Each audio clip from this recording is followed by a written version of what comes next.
नमस्कार मित्रों, पीसीआई हिंदी ज्ञान में आपका हार्दिक अभिनंदन में स्वागत है। मित्रों, पीसीआई हिंदी ज्ञान में आपको हिंदी भाषा में ये संविधान का ज्ञान दिया जा रहा है, यह संविधान की जानकारी दी जा रही है।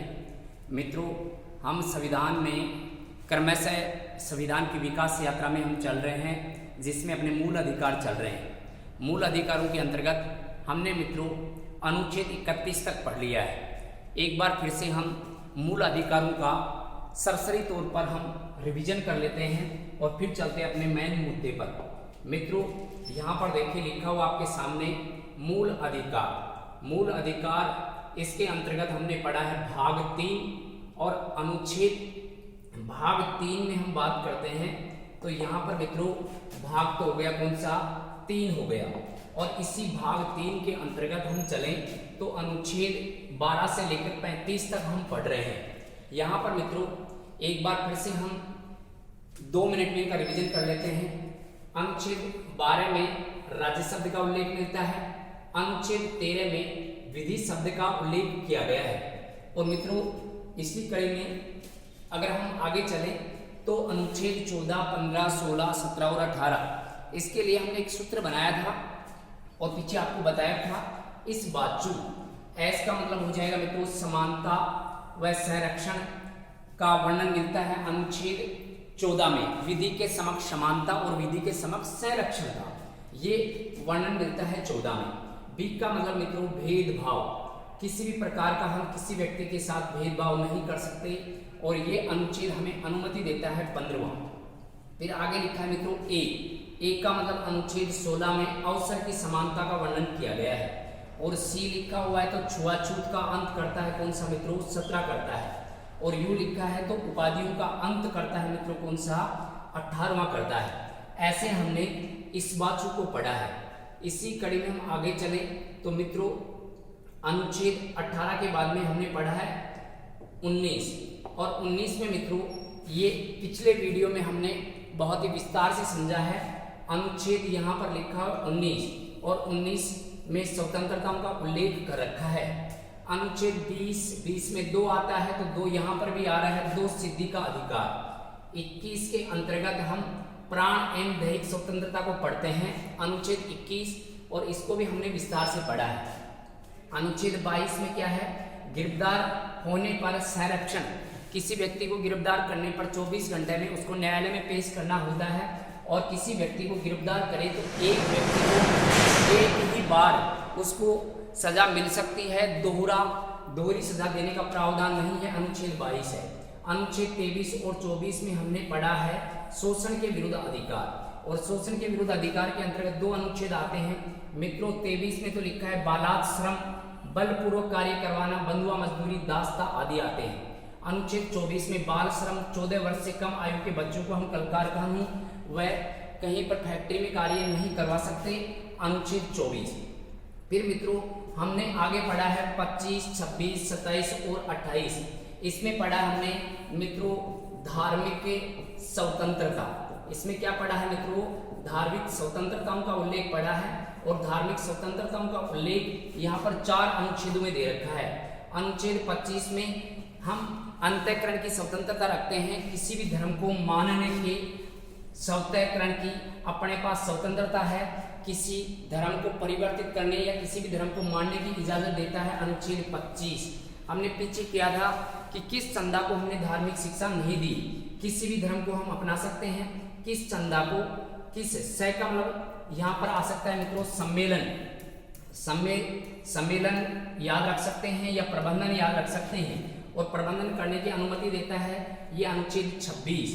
अनुच्छेद 27 में धर्म के नाम पर हम कर नहीं ले सकते, किसी को चंदा देने के लिए बाध्य नहीं कर सकते, ये अनुच्छेद 27 वर्णन करता है। और अनुच्छेद 28 में हम जो शैक्षणिक संस्थान है सरकारी, उनमें किसी एक धर्म की शिक्षा नहीं दे सकते, ये वर्णन करता है अनुच्छेद 28। और ये हम धार्मिक स्वतंत्रता में पढ़ चुके हैं। इसी कड़ी में हम आगे चलें तो मित्रों अनुच्छेद 28 के बाद में आता है, यहाँ आपके समक्ष लिखा हुआ है, अनुच्छेद लिखा हुआ है यहाँ पर 29। और 29 में अल्पसंख्यक लोगों के लिए भाषा और लिपि को बनाए रखने का प्रावधान कर रखा है। और अनुच्छेद 30 में शैक्षणिक संस्थानों की स्थापना के लिए वर्णन कर रखा है अनुच्छेद 30 में। और अनुच्छेद 31 में संपत्ति के मूल अधिकार का वर्णन था, जिसको हटाकर वहां पर 300 क में कानूनी अधिकार में जोड़ दिया गया है। यहां तक हम पढ़ चुके हैं। अब मित्रों आज चलते हैं हम इससे आगे, और इससे आगे आपके समक्ष लिखा हुआ है संवैधानिक उपचारों का अधिकार। सीधा सा प्रश्न पूछ लिया जाता है कि संवैधानिक उपचारों का अधिकार का वर्णन कौन से अनुच्छेद में मिलता है, तो अनुच्छेद कौन सा आ गया मित्रों, 32 आ गया। और अनुच्छेद 32 को अपने जो भीमराव अंबेडकर हैं वो कहते हैं कि ये संविधान की आत्मा है। अनुच्छेद 32 संविधान की क्या है मित्रों, आत्मा, जो मूल अधिकारों को बनाए रखने की हमें कहीं न कहीं ये हमें रक्षा करता है। हमारे मूल अधिकारों की रक्षा करने वाली ये 5 रिट्स होती हैं जो ये संवैधानिक उपचारों के अधिकार के अंतर्गत आती हैं। तो मित्रों देखो इसमें लिखा हुआ है आगे, मूल अधिकारों का हनन होने पर न्यायालय में शरण ली जा सकती है, और न्यायालय के द्वारा यहाँ पर कितनी रिट्स से 5 रिट्स जारी की जाती हैं, और ये 5 रिट्स हैं ये अपने महत्वपूर्ण मानी जाती हैं। अब पहली बात तो यह है कि ये 5 रिट्स कौन कौन सी हैं, ये याद रखना अपने लिए महत्वपूर्ण है। तो मित्रों हमने एक बहुत ही लाजवाब बेहतरीन ट्रिक बनाया है। इस ट्रिक के माध्यम से हम 5 रिट्स को जारी रखते हैं। सीधी सी बात है कि बंदी करने पर उस अधिकार का प्रयोग करो। बंदी कर लिया गया तो उस अधिकार का प्रयोग करो जो हमें अनुच्छेद 32 देता है। तो बंदी का मतलब हो जाएगा यहाँ मित्रों बंदी प्रत्यक्षीकरण। पहली रिट कौन सी है, बंदी प्रत्यक्षीकरण है। पर लिखा हुआ है तो पर का मतलब हो जाएगा परम आदेश। दूसरी रिट कौन सी आ जाएगी, परम आदेश आ जाएगी। उस अधिकार का तो उत्प्रेषण आ जाएगा रिट नंबर 3, और अधिकार लिखा है तो अधिकार पर्चा आ जाएगा रिट नंबर 4, और प्रयोग लिखा है तो यहाँ पर हम ग्रहण कर लेंगे प्रतिषेध। इस प्रकार ये 5 रिट जारी होती हैं जो अपने संवैधानिक उपचारों के अंतर्गत आती हैं। अब मित्रों हम चलते हैं क्रमशः। पहली रिट में क्या लिखा हुआ है, क्या वर्णन हमें प्राप्त होता है, बंदे प्रत्यक्षीकरण। इसका शाब्दिक अर्थ होता है सशरीर। बंदे प्रत्यक्षीकरण का शाब्दिक अर्थ क्या होता है मित्रों, सशरीर होता है। अब यहाँ पर सशरीर क्या है देखिए, गलत तरीके से अगर किसी व्यक्ति को बंदी बनाया जाता है तो वह व्यक्ति न्यायालय में रिट जारी कर सकता है, और उस रिट के तहत उसको सशरीर कहाँ पेश किया जाएगा, न्यायालय के समक्ष पेश करने का आदेश दिया जाता है। और ये आदेश देता है बंदे प्रत्यक्षीकरण रिट नंबर 1। इसी के अंतर्गत हम आगे चलें तो मित्रों यहाँ पर रिट नंबर 2 आती है, और रिट नंबर 2 में लिखा हुआ है परम आदेश। अब यहाँ पर मित्रों आदेश की भावना हो रही है, परम प्लस आदेश से ही शब्द बना हुआ है। तो यहाँ पर परम प्लस आदेश से बना है, और यहाँ पर इसका अर्थ होता है कि हम आदेश देते हैं। परम आदेश का अर्थ क्या होता है मित्रों, हम आदेश देते हैं। अब यहाँ पर सार्वजनिक पद पर आसीन व्यक्ति अगर अपने कर्तव्यों का पालन न करे, किसी सार्वजनिक पद पर व्यक्ति रहने वाला अगर अपने कर्तव्यों का पालन नहीं करता है तो उसके लिए हम एक रिट जारी कर सकते हैं न्यायालय में, और रिट जारी करके न्यायालय द्वारा कर्तव्यों का पालन करने का क्या दे सकते हैं मित्रों, आदेश दे सकते हैं। ये वर्णन कर रखा है परम आदेश में। लेकिन ये जो परमादेश है ये अपने राष्ट्रपति, राज्यपाल और न्यायाधीशों के लिए नहीं है। इन पदों को छोड़कर हम परमादेश रिट जारी कर सकते हैं। इसी कड़ी में हम आगे बढ़े तो मित्रों यहाँ आपके समक्ष लिखा हुआ है उत्प्रेषण। उत्प्रेषण, अब मित्रों यहाँ पर उत प्लस प्रेषण से ये शब्द बना हुआ है, और इसको न्यायिक रिट कहते हैं। इसको क्या कहते हैं मित्रों, न्यायिक रिट है ये उत्प्रेषण। अब क्या है न्यायिक रिट, इसके अंतर्गत प्रयोग कौन कर सकता है उत्प्रेषण का, तो सर्वोच्च, यहाँ पर सुप्रीम कोर्ट कर सकता है, सर्वोच्च न्यायालय कर सकता है। सर्वोच्च न्यायालय द्वारा जो उसके अधीनस्थ न्यायालय होते हैं उनके विरुद्ध, अधीनस्थ न्यायालय के विरुद्ध यह रिट जारी की जाती है, और यहाँ पर इसको कहते हैं उत्प्रेषण। इसी कड़ी में हम आगे बढ़ते हैं तो उत्प्रेषण के बाद में मित्रों आता है यहाँ पर अधिकार पृच्छा।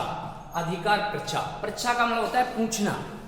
मान लो कोई व्यक्ति सार्वजनिक पद का हनन करता है तो उस हनन करने पर इस रिट के तहत उसको पूछा जा सकता है कि आप इस पद पर किस अधिकार से बने हुए हो। तो ये होती है मित्रों अधिकार पर्चा। देखेंगे अधिकार पर्चा, किस अधिकार से आप पद पर बने हुए हो।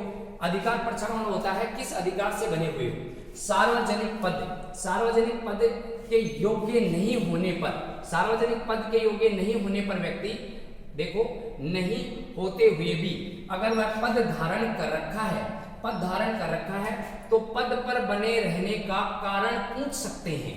तो अधिकार पर्चा होता है कि आपने इस पद का हनन किया है, फिर भी आप किस तरीके से इस पद पर बने हुए हो ये पूछने की इजाजत देता है अधिकार पर्चा। और यहाँ पर रिट नंबर 5 प्रतिषेध, प्रति प्लस सेध से बना हुआ है। यहाँ पर प्रति का मतलब होता है सामने और सेध का मतलब होता है रोकना। तो यहाँ पर सेध का मतलब होता है मना करना, तो यहाँ पर इसका शाब्दिक अर्थ हो जाएगा रोकना। रोकना होता है, किसको रोकना ये देखते हैं आगे। देखो यहाँ पर लिखा हुआ आपके सामने SC और FC, मतलब ये है कि यहाँ पर सुप्रीम कोर्ट हो जाएगा और हाई कोर्ट हो जाएगा। सुप्रीम कोर्ट और हाई कोर्ट द्वारा अपने अधीनस्थ न्यायालयों को अधिकार क्षेत्र के बाहर, अधिकार क्षेत्र के बाहर जाने पर रोक लगा सकता है। मतलब यह है कि सुप्रीम कोर्ट और उच्च न्यायालय जो होता है, यहाँ पर हम देखें सुप्रीम कोर्ट और हाई कोर्ट, इनके द्वारा ये प्रतिषेध किया जाता है, रोका जाता है। किनको रोका जाता है? इनके अधीनस्थ जो न्यायालय होते हैं उनके अधिकार क्षेत्र से अगर वो बाहर जा रहे हैं तो उनको बाहर जाने से रोक सकते हैं। क्या कर सकते हैं मित्रों? रोक सकते हैं। तो ऐसे ये 5 रिट्स जारी होती हैं अनुच्छेद 32 में, और 32 अपने लिए बहुत ही महत्वपूर्ण है जो अपने मूल अधिकारों की रक्षा करने वाला होता है। तो मित्रों हमने अनुच्छेद 32 को आज की क्लास में बहुत ही विस्तार से पढ़ा है। कैसा लगा मित्रों? अगर अच्छा लगा हो तो आप इसको मनन कीजिए, अच्छे से आप इसको पढ़िए, जो आपके एग्जाम में ये आपके भविष्य के लिए बहुत ही ये कारगर सिद्ध होने वाला है। अब मित्रों सभी को बहुत ही बढ़िया प्रयासों से यहाँ पर समझाया जा रहा है, बताया जा रहा है, जो निःशुल्क क्लास आप लोगों के लिए क्रम से डाली जा रही है। मित्रों आप इस PCI हिंदी ज्ञान को सब्सक्राइब कीजिए, शेयर कीजिए और अपने मित्रों के पास भेजिए, और जिससे क्या हो कि अपने मित्रों को भी इसका फायदा मिल सके। ठीक है मित्रों, धन्यवाद। जय हिंद, जय भारत, राम राम।